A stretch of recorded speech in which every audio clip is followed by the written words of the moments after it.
사랑하는 우리 대연교회 성도님들 너무 반갑습니다. 이 시간 우리가 예배에 더욱 집중하기 위하여서 핸드폰 잠깐 확인하셔서 꺼두시거나 진동 무음으로 해두시면 감사드리겠습니다. 이제 이 시간 예수 우리 왕이여 함께 찬양하시겠습니다.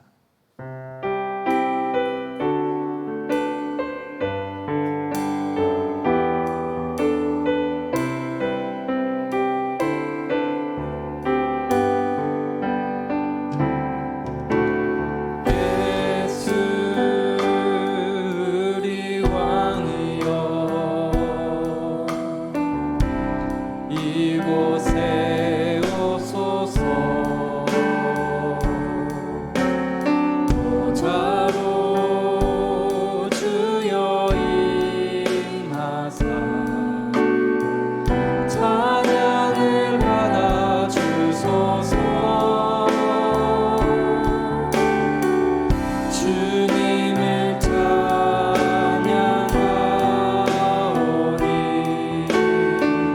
주님을 경배하오니 왕이신 예수여 오셔서 자정하사 다스리소서. 주님을 찬양하오니 주님을 찬양하오니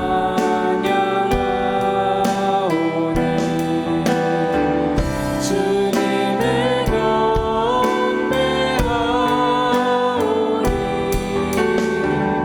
왕이신 예수여 오셔서 자정하사 다스리소서.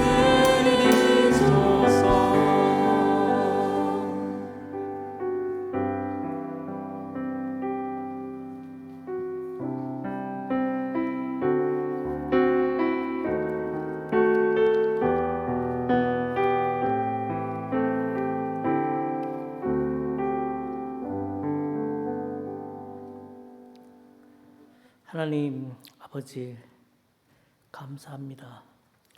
홀로 영광 받으옵소서. 사랑으로 감사하며 살아가게 하옵소서. 주님의 은혜로 우리를 힘들게 하던 코로나19는 고개를 숙여가지만 어제는 생각지도 못했던 것들이 이제는 일상이 되고 과거에 중요시 여기던 것들이 지금은 흔하게 되어 커다란 변화의 시작이 되었음을 감지할 수 있습니다. 교회에 나오지 않아도 온 가족이 함께 예배를 드릴 수 있음을 알게 되었습니다. 무지막지한 코로나는 우리의 모든 분야에서 변화의 씨를 하나씩 뿌렸습니다. 이제는 우리는 무너진 성벽을 새롭게 다시 쌓아야 하며 하나 둘 삶을 돌아보며 새 계획으로 다시 씨를 뿌려 추수하게 하시고 이렇게 어려울수록 이웃과 좀 더 가까이 하여 다들 어떻게 살고 있는지 돌아보게 하옵소서. 그저 잘 있겠지 하지 말고 안부 전화도 하고 가끔 만나도 보면서 주님의 일을 감당하는 저희들 되게 하옵소서. 주님의 일을 열심히 하다가 또 잘하다가 가롯 유다처럼 게하시처럼 욕심으로 망치지 말고 온 힘을 다해 끝까지 충성하게 하옵소서. 우리의 생각과 보고 만지고 느끼고 말하며 행동하는 것이 간악한 마귀의 흉계에 휘둘리지 말고 하나님의 뜻 가운데 이루어지게 하옵소서. 이제 7천만 우리 민족의 소원인 평화 통일도 이루어지게 하옵소서. 우리의 작지만 뼈아픈 고통은 언제나 우리 곁에서 사라지게 하옵소서. 오늘은 어버이 주일입니다. 주님께서 함께 하셔서 잠시라도 어버이 마음을 헤아려 볼 수 있게 하옵소서. 또한 어제 자녀의 집으로 이사 가신 김방훈 집사님도 살펴보해 주시고 어르신들의 건강도 지켜 주옵소서. 이 예배를 온 마음과 뜻 정성으로 드리며 주님과 교제하게 하옵소서. 말씀 전하신 목사님께도 함께 하셔서 은혜의 말씀, 생명 살리는 말씀으로 함께하여 주옵소서. 거룩하신 하나님을 찬양하며 항상 우리와 함께 역사하시는 성령님의 도움을 바라며 십자가에 죽으시고 다시 살아나셔서 우리를 살펴보시는 예수님 이름으로 기도합니다. 아멘.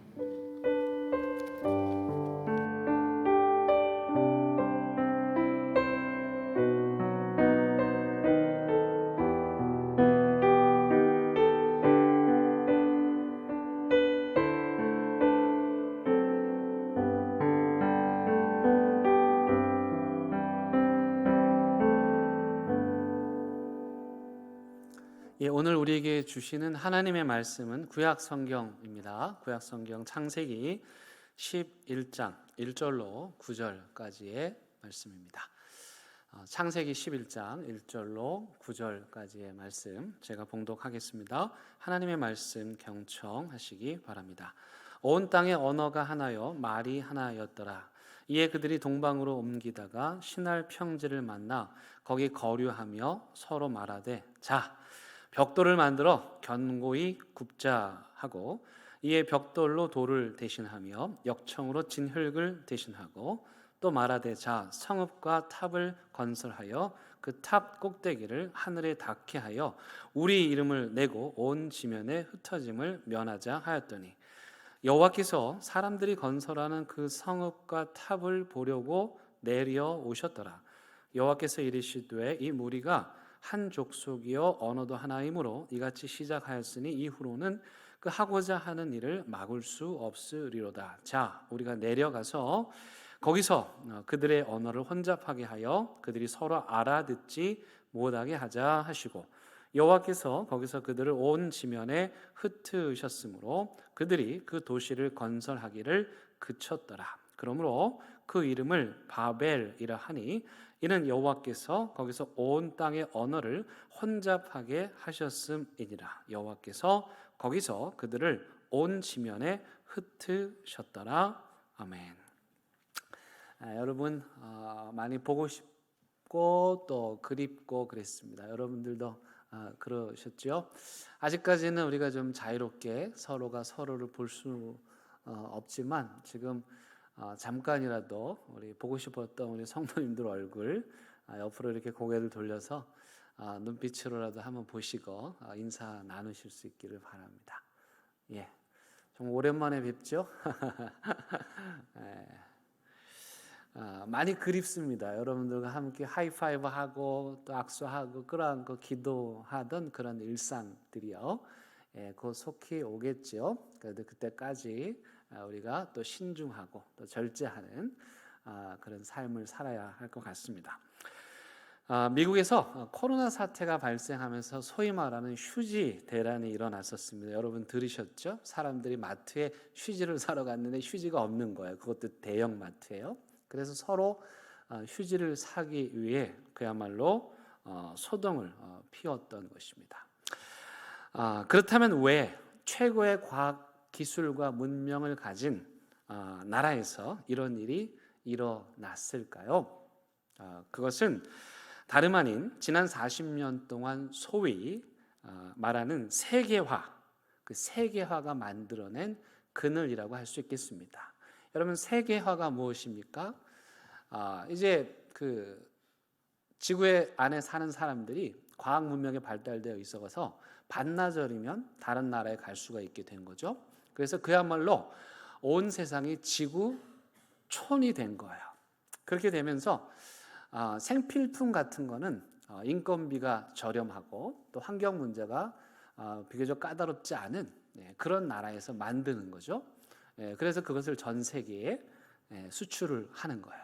근데 이번에 코로나 사태로 중국으로부터 미국으로 가는 길이 막히게 되면서 세상에 세계 최첨단 무기를 만드는 그런 나라에서요 휴지를 만들지 못해가지고 그렇게 다투는 일이 일어난 거죠. 오늘날 인류의 문명이 발달하고 과학기술이 눈부시게 성장하면서 인간들이요 하나님의 영역인 생명의 영역에까지 도전하게 되었습니다. 그런데 어이없게도 이번 코로나 사태로 인해서 그런 나라들이 무너지고 말았죠. 여러분, 예를 들면 미국 같은 경우에는요, 국립보건원이라고 있어요. 이 국립보건원이 한 해에 의학의 연구비로 쏟아붓는 돈이 수십조 원이에요. 수십조 원. 근데 그런 나라가 이번에 코로나 사태로요 7만 5천 명이 목숨을 잃었습니다. 7만 5천 명이 확진자가 아니고요 돌아가신 분들의 숫자예요. 얼마나 허망한 일입니까? 미국뿐만이 아니라 유럽의 수많은 선진국들의 상황도 이와 크게 다르지 않습니다. 그들이 주장하고 부르짖었던 그 세계화가 심각한 위기를 만나게 된 것입니다. 그런데 오늘 그와 비슷한 이야기가 성경 안에 나옵니다. 바로 바벨탑 이야기인데요. 이 바벨탑 문명이 어디에서 형성되었는가? 그 장소가 중요한데 오늘 성경이 그 장소를 밝혀주고 있지요. 2절 말씀에 보면 신할 평지에 이 바벨 문명이 형성이 되었습니다. 이 신할 평지는 티그리스 유프라테스 강 하류 메소포타미아 지역을 일컫고요. 아브라함의 고향 우르가 있는 곳이고 오늘날에는 이라크 지역에 해당하는데요. 이 지역이요 대평원이에요. 그래서 오늘 성경이 뭐라고 합니까? 신할 평지라고 말하죠. 어느 정도 넓으냐? 400km예요. 400km. 이 평지가.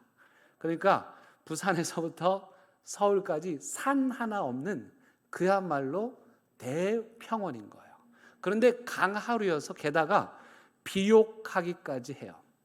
근데 한 가지 단점은 뭐냐면 산이 없다 보니까 건물을 지을 석재를, 돌을 구하기가 어려웠다는 거예요. 그래서 그들이 무엇을 개발합니까? 벽돌을 개발합니다. 여러분, 지금 여러분들이 벽돌 그러면 뭐 별로 감동이 없지만 그 시대에 그저 있는 돌 캐가지고 집을 짓던 시대에 벽돌을 만들었다는 건 이건 엄청난 획기적인 신기술이에요. 근데 거기서 그치지 않고 어떻게 해요? 그 벽돌을 만들어서 쌓는데 처음에는 진흙으로 쌓으니까 이게 잘 안 붙잖아요. 그래서 그 다음 또 뭘 개발했냐면 역청을 개발한 거예요. 단단하게 붙는 시멘트 같은 걸 개발한 거죠. 그러니까 이 사람들이 지금 이 대평원에서 벽돌과 역청을 만들었다는 건 오늘날로 말하면 무인 자동차 또는 인공지능 로봇을 개발한 것에 버금가는 그 정도로 아주 뛰어난 그런 문명 국가였다는 것을 알 수가 있습니다. 그래서 그 시대에 그 왕들의 업적을 기록한 걸 보면 그 벽돌 생산량에 따라서 그 왕들을 평가하곤 했습니다. 결국 지금 이들이요 예전에는 있던 돌을 가져다가 건물을 만들다가 이제는 자기들이 원하는 만큼의 벽돌을 생산해서 자기들이 원하는 만큼의 국가를 만들 수 있는 수준이 된 거죠. 그러니까 자신감이 넘칠 수밖에 없었던 거예요. 그래서 여러분 4절에 보시면 이들이 만드는 게 뭐냐? 4절에 보시면 성읍과 탑이라고 말합니다. 우리가 보통 바벨탑 그러면 탑 하나만 생각을 하잖아요. 그게 아니고 이 사람들이 지금 바벨탑과 더불어서 성읍을 만든 거예요.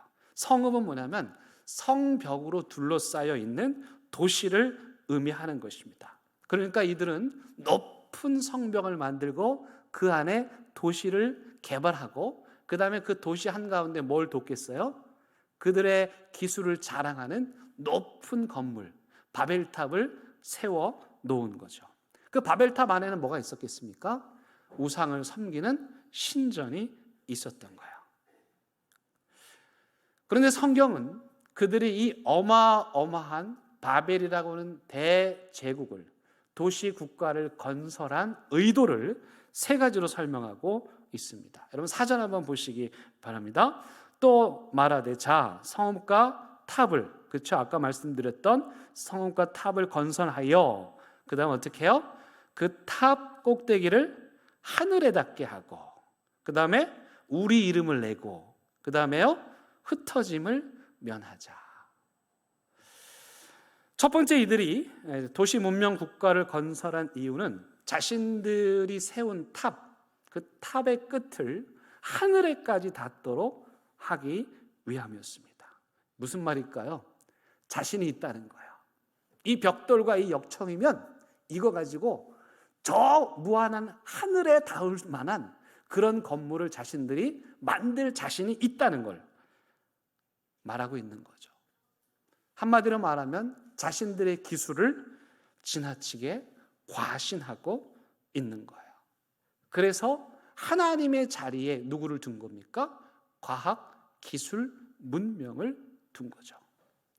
둘째, 이들이 이 문명을 건설한 이유는 이름을 내기 위해서였어요. 여기 이 말씀의 본래적 의미는 이름을 지어준다 그런 뜻입니다. 이름을 지어준다. 여러분, 여러분들의 이름을 누가 지어주셨습니까? 네.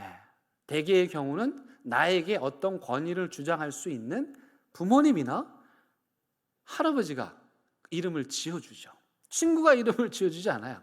나와 아무런 관계가 없는 사람이 이름을 지어주지 않죠. 좀 슬픈 얘기인데요. 조선이라고 하는 국호를 누가 지어줬습니까? 이성계가 왕조를 세우고요. 나라 이름을 지으려고 했는데 자기가 지을 수 없었어요. 그래서 중국 명나라에다가 이름을 지어주세요 부탁을 했고, 그래서 지어준 이름이 국호가 조선이었어요. 그러니까 이름을 지어준다는 건 뭐냐면 그 대상에 대해서 권위를 가진다 그런 말이에요. 그렇다면 아담이라는 이름을 누가 지어줬습니까? 하나님께서 지어주셨어요. 그러므로 인간의 이름을 짓는 일은 누가 하는 거예요? 하나님께서 하시는 거예요. 근데 지금 이 사람들이 뭐라고 해요? 내가 이름을 짓겠다라고 말해요. 무슨 말입니까? 자기들이 하나님이 되겠다. 이제 자기들의 능력이면 충분히 하나님처럼 될 수 있다. 그런 뜻입니다. 세 번째, 이들은 흩어짐을 면하기 위해서 이 바벨 문명을 건설했습니다. 여러분, 여기 이들이 큰 성벽을 지었는데요. 성벽을 세운다는 건 어떤 뜻입니까? 성벽 안의 사람과 성벽 바깥의 사람을 구분하겠다는 거예요. 여러분, 우리가 흔히 부르주아 또 프로레타리아 이렇게 말하는데 그게 원래의 뜻이 뭐냐면 부르주아는 성 안에 사는 사람, 프로레타리아는 성 밖에 살던 사람, 그런 뜻이죠. 성 안에 사는 사람들은 높은 성을 쌓고 성 밖의 사람들을 배제하고 밀쳐내는 것이죠. 그리고 자신들은 그 성에 의지해서 안주하는 삶을 살겠다는 것입니다. 그래서요, 이 바벨 문명, 이 도시국가를 건설한 사람들에게는 두 가지 큰 죄악이 흐르고 있습니다. 하나는 하나님을 향한 교만입니다. 그들은 자신들의 기술을 의지해서 하늘에까지 닿을 수 있다고 말하며 하나님의 주권을 빼앗았습니다. 그리고 두 번째, 그들은 함께 더불어 살아가는 사람들에게 죄를 지었습니다. 그들은 큰 성을 지어서 성 밖의 사람들을 밖으로 밀쳐내고 그들은 성 밖으로 나가지 않고 그 안에서 안주하려고 했습니다. 여러분, 인간의 죄성 중에 하나가 뭐냐면 안주하려는 겁니다. 밖으로 나가지 않고 한 곳에 머물러 있는 거죠. 변화를 싫어하는 것입니다. 여기가 좋사오니 하면서 제발 아무 일도 일어나지 않기를 바라면서 그냥 안주하는 삶을 살려고 하는 것이 인간의 심리이죠. 그런데요, 바로 그 마음은 생육하고 번성하여 땅에 충만하라 하신 하나님의 창조 명령을 거부하는 죄악인 것입니다. 그렇게 그들은 성 안에 살면서 성 밖의 사람들을 밀어내고 배제하는, 그리고 자신들은 안주하는 삶을 추구했죠. 여러분, 그렇다면 한번 생각해 보십시오. 그 성 안에 살고 있던 사람들, 이 사람들이 행복했을까요? 자기들의 수준에 맞지 않는 사람은 들어오지 못하게 성을 쌓고 그 성 안에 살고 있던 이들이 여러분 행복했다고 생각하세요? 참 놀라운 거는요, 그 성 안에는 또 보이지 않는 성이 있습니다. 성별의 성이 있고요, 빈부의 성이 있고요, 귀천의 성이 있고요, 인종의 성이 있고요. 각가지 또 인간들이 성벽을 만들어서 서로를 배제하고 밀쳐냅니다. 그래서 하나님께서는 그들의 죄악을 막기 위해서 특단의 조치를 하십니다. 그게 뭐냐면 그들이 말이 통하지 않게 하는 거였어요. 언어를 다 다르게 하신 거였죠. 그렇게 함으로써 두 가지 현상이 일어났는데, 첫 번째는 그들이 하던 교만한 일을 멈출 수밖에 없었습니다. 여러분, 지금 우리가 하고 있는 일들 중에 어떤 일은 빨리 멈추지 않으면 안 되는, 지금 당장 멈춰야만 하는 그런 일들이 있습니다. 두 번째, 이들은 언어가 혼잡해지면서 사방으로 뿔뿔이 흩어지게 되었습니다. 하나님께서 그들이 모여있고 안주하고 떠나려고 하지 않으니 일부러 언어를 혼잡케 하셔서 그들을 사방으로 흩어지게 하신 것입니다. 그렇게 함으로써 하나님의 창조의 명령을 따라 살도록 해 주신 것이죠. 이 언어의 다양성은 그런 의미에서는 하나님께서 우리를 사랑하신 사랑의 표현이라고 할 수 있습니다. 그래서 여러분, 외국어를 공부할 때마다 이 바벨탑 사건만 없었으면 내가 영어를 공부 안 해도 될 텐데, 그렇게 생각하지 마시고 이 외국어로 공부할 때마다 뭘 생각해야 돼요? 내가 교만하면 안 되겠구나. 그리고 다른 사람 배제하고 밀쳐내면 안 되겠구나. 실제로 외국어를 공부하면 겸손해지게 되죠. 외국어의 벽이 너무도 높습니다. 그리고 간혹 그 제3세계 사람들이 한국말을 하면 그런 분들이 얼마나 귀하게 보이는지 몰라요. 언어를 배운다는 게 어렵다는 걸 알기 때문이죠. 여러분, 그런데 한 가지 재미있는 건 이 짧은 성경 본문 안에 하나님께서 내려오셨다라는 표현이요, 5절과 7절에서 두 번이나 반복되고 있습니다. 저자가 강조하고 있는 거죠. 왜 하나님께서 내려오셨다는 말을 저자가 이렇게 강조하고 있을까요? 어떤 의미냐면, 여러분, 밑에 이 바벨 문명을 건설한 사람들은 뭐라고 큰 소리를 쳤습니까? 우리가 곧 하늘에 닿는다. 이제 우리의 문명과 기술로 하나님처럼 될 날이 얼마 남지 않았다, 큰 소리를 치고 있는데, 위에서 하나님 보시기에는 잘 안 보이는 거야. 너무 작아서요. 그 크고 위대하신 하나님 입장에서 보면 인간이 아무리 높다고 해도 성냥깡만하게 보이는 거예요. 그래서 하나님이 도대체 얘네들이 지금 뭘 하는지 알 수가 없다. 그걸 알기 위해서 일부러 내려오시는 거예요. 그래서 하나님께서 내려오셨다는 이 표현은 인간의 교만이 얼마나 보잘것없는 것인지를 우리에게 보여주고 있는 것입니다. 코로나 사태로 인해서 많은 것들이 변하고 있습니다. 변하고 싶지 않은데 계속 변할 수밖에 없지요. 세계화를 이끌던 나라들이 몰락해서 자기 나라도 제대로 주체하지 못하고 있습니다. 더 높은 성벽을 쌓기 위해 노력했던 그들의 발걸음이 어쩔 수 없이 멈춰지게 되었습니다. 쉴 새 없이 하늘을 오가던 비행기들이 이제는 서 있게 되었고, 국경들이 폐쇄되고 나라에서 나라를 간다는 것이 이제는 힘들어지게 되었습니다. 하나님께서 교만한 인간들의 발걸음을 멈추신 것입니다. 중요한 건 하나님이 멈추시면 우리도 멈춰야 한다는 것입니다.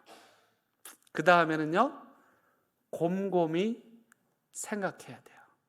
멈춘 다음에 곰곰이 생각해야 돼요. 뭘 생각해야 할까요? 혹시 우리 안에 이 바벨 문명을 건설한 사람들처럼 교만한 마음은 없는지, 또 함께 더불어 살아가야 할 그 사람들을 배제하고 밀쳐내고 판단하고 통제하려고 하지는 않았는지, 하나님의 형상대로 지음받은 그 소중한 사람들을 함부로 대하지는 않았는지 돌아봐야 할 것입니다. 그리고 믿음으로 끊임없이 밖으로 또 밖으로 나가라는 하나님의 명령을 어기고 현실에 안주하여 우리의 신앙이 돌처럼 딱딱하게 굳어져 있지는 않은지도 돌아봐야 합니다. 홍수 사건도 바벨론 사건도 사실은 인간의 죄악을 멈추게 하시려는 하나님의 사랑의 표현이었습니다. 그렇다면 코로나도, 우리의 발걸음을 멈추시는 코로나도 우리를 향한 하나님의 사랑이라고 믿습니다. 그런데요, 이 코로나보다 더 무서운 게 있습니다. 그게 뭔지 아십니까?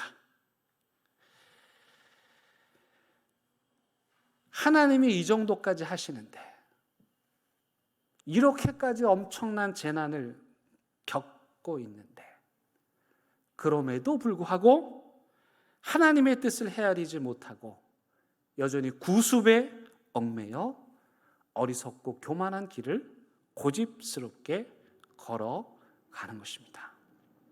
하나님께서는 코로나 사태로 인해서 우리 교회와 우리의 신앙 생활에 변화를 요구하고 계십니다. 113년 역사에 모이는 예배를 막으실 정도로 우리의 발걸음을 멈추셨다면 그건 그만큼 급하셨기 때문일 수도 있습니다. 그렇다면 우리가 변하지 않으면 어떻게 될까요? 여기서도 고집부리며 변하지 않으면 어떻게 될까요? 보통 변화를 주장하는 분들이 이렇게 말하죠. 여러분, 우리가 변해야 됩니다. 변하지 않으면 죽습니다. 그런데요, 사실은 변하지 않아도 죽지는 않아요. 다만 연명합니다. 그런데 비참하게 연명합니다. 어쩌면 죽음보다 더 끔찍한 일일 수도 있습니다. 다행인 것은 하나님께서 우리의 발걸음을 멈추어 주셨다는 것입니다.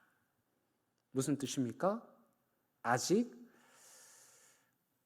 우리 교회를 사랑하신다는 뜻이고요, 아직 우리를 사랑하신다는 뜻입니다. 우리 모두 멈추어 서서 우리를 멈추게 하신 하나님의 뜻을 깊이 헤아릴 수 있는 은혜의 시간들 보내실 수 있기를 바랍니다. 우리 함께 우리 말씀을 생각하며 찬양하려고 하는데요, 여러분들이 마스크를 쓰신 관계로 우리 한 절만 부릅니다. 교만한 마음을 내버리고 예수께로 나갑니다. 함께 찬양합니다.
말씀을 생각하며 함께 기도하기 원합니다. 교만한 마음을 내버리고, 하나님이 이렇게까지 하셨는데 우리가 더 이상 고집 피우지 말고요, 우리의 교만한 마음 내버리고, 우리가 쌓으려고 하는 모든 바벨탑 짓는 일 그만 멈추고 하나님의 뜻을 따르는, 하나님의 명령에 순종하는 그런 삶으로 우리 교회를, 우리를 변화시켜 주옵소서.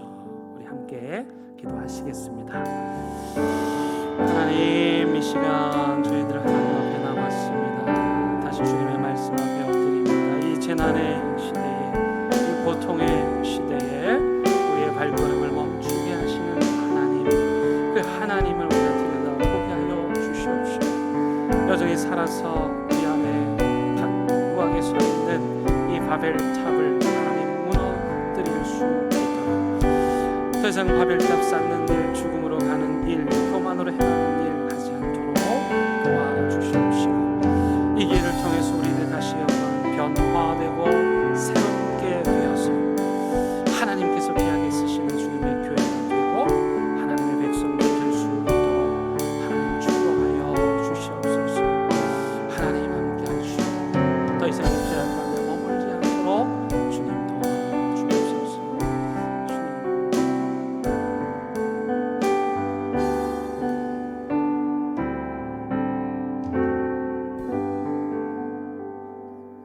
하나님, 우리도 파괴하고 이웃도 파괴하고 하나님과의 관계도 파괴하는 이 바벨탑 쌓는 일을 이제 멈추게 하여 주옵소서. 겸손한 마음으로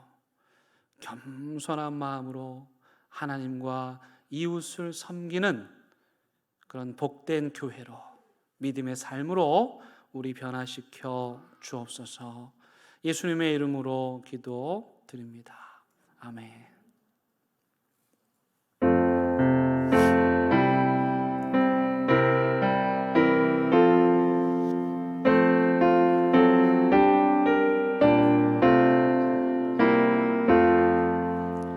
나의 생명 드리니 주여 받아주소서. 세상 살아갈 동안 찬송하게 하소서.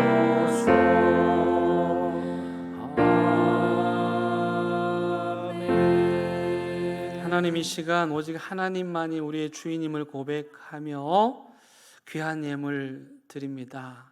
가장 귀한 것 깨뜨려 하나님께 올려드리오니, 하나님 이 손길들 기억하시고 복 내려 주시고, 이 예물을 통해서 하나님의 귀한 일들 우리 교회를 통해서 나타내 주시옵소서.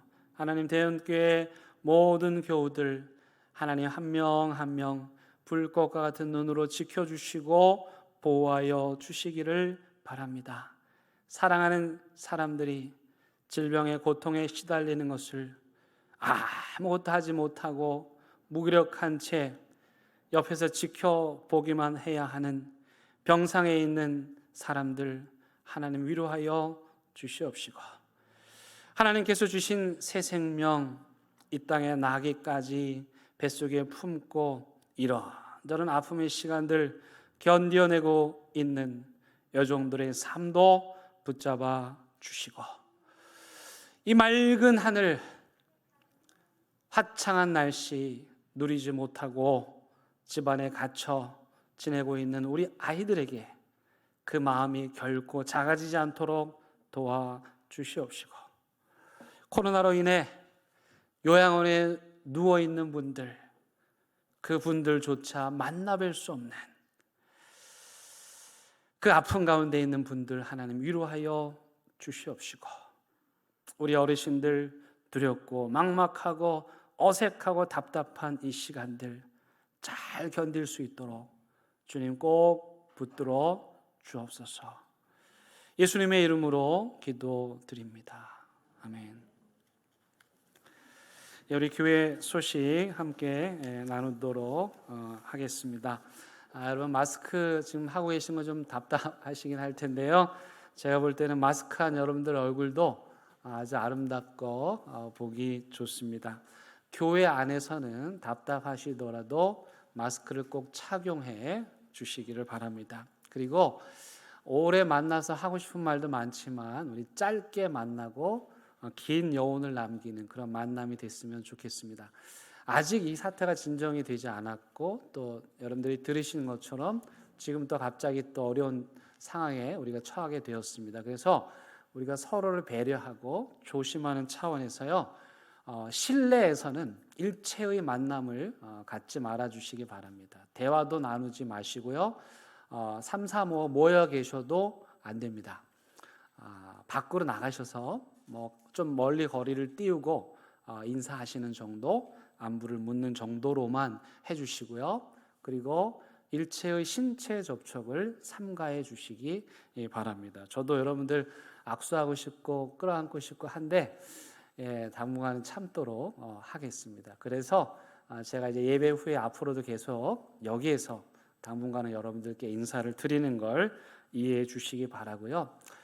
그래도요, 여러분들이 참 잘 도와주고 계십니다. 근데 딱 하나 잘 안 되는 게요, 예배 끝나고 나갈 때가 잘 안 됩니다. 그래서 이따가 오늘 예배 끝나고 나갈 때 잠깐 앉아 계셨다가 뒤에서부터 한 3줄 정도씩 이렇게 천천히 간격을 유지한 채로 나가시도록 그렇게 협조를 좀 부탁드리도록 하겠습니다.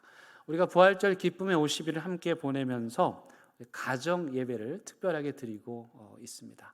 너무도 중요한데요. 여러분들 그 본당 뒤에 가정 예배 순서지가 준비되어 있습니다. 가정 예배는 자녀 있는 사람만 하는가? 그게 아닙니다. 한 명이어도 가정 예배 드릴 수 있습니다. 그래서 가지고 가셔서 이 가정 예배 순서지가 주일 예배 본문과 아이들 본문이 다 똑같습니다. 그러니까 일치된 본문, 이미 나눈 말씀, 들은 말씀을 가지고 주중에 한 번 더 가족들과 함께 예배를 드리는 것입니다. 그래서 가정에서 제단을 쌓는 것, 이번 한 달 동안 제가 계속 얘기하겠지만 너무도 중요합니다. 그래서 가정 예배 꼭 드려주시기를 바랍니다. 우리 교회 소식 함께 나눕니다. 이 바쁜 와중에도 우리 김문자 권사님, 김조혜 권사님, 우리 손상숙 권사님, 백도주 집사님, 이천정 권사님, 또 이필현 집사님 성경 일독해 주셨습니다. 감사합니다. 박수는 쳐도 되겠죠? 우리 감사합니다. 박수 치도록 하겠습니다. 예, 그리고 우리 김방원 집사님은 자녀들 곁으로 이사 가셨습니다. 계속해서 기도해 주시기 바라고, 이번 주에 정기 노회가 있습니다. 상황이 좋지 않아서 참 어려운데요.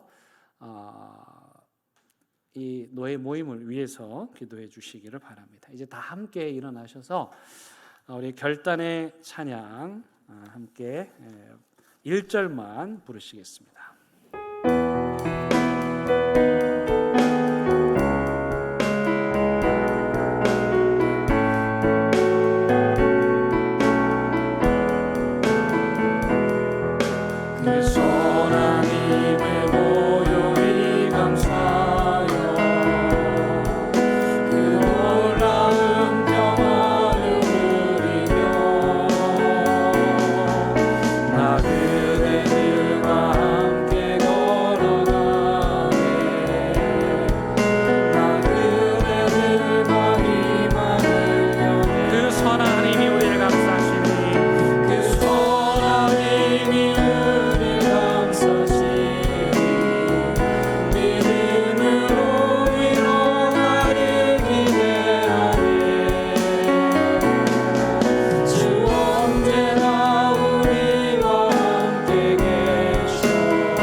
주님 예수 그리스도의 은혜와 하나님의 크신 사랑과 성령님의 인도하심이